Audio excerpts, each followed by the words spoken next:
Erika pinanindigan. Yes po mga Mima, pinanindigan po ni Erika. Yan po ang ating pag-usapan for today's video.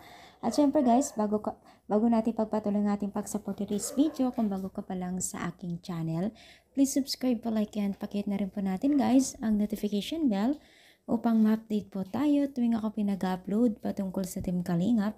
And please support po natin ang buong Team Kalingap, lalong-lalo na po kila Kalingap Rab at Kuya Bal na patuloy po na nagbibigay ng tulong at saya po sa mga netizens. Alam niyo ba guys na itong si Erika ay pinatindigan daw ayon po sa kanyang mga taga-supporters na wala siyang pakialam sa mga basher kahit anuman or kahit tumambling pa daw umano ang mga basher at mga nagagalit sa kanya tila wala daw pakialam ito. Yan po ang sinabi ng mga ilan taga-supporters po ni Erika. So talagang patuloy po kasi ang pananahimik talaga ni Erika.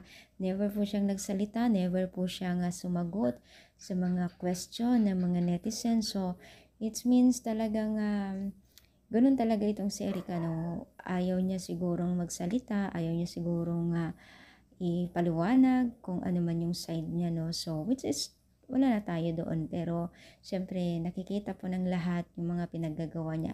Hindi naman po nababas itong si Erika, no? So ang maganda naman po dyan, hindi siya nakipagsabakan, kumbaga yung nakipagsasagutan, no? So patuloy pa rin ang kanyang pananahimik at hanggang ngayon po ay never po siyang nagsalita. Yan po yung unang-unang napansin po ng mga netizens din, no? So ano niyo masasabi dito sa ating pag-support today's video? Comment down, palike po ang ating video. Thank you and God bless po guys.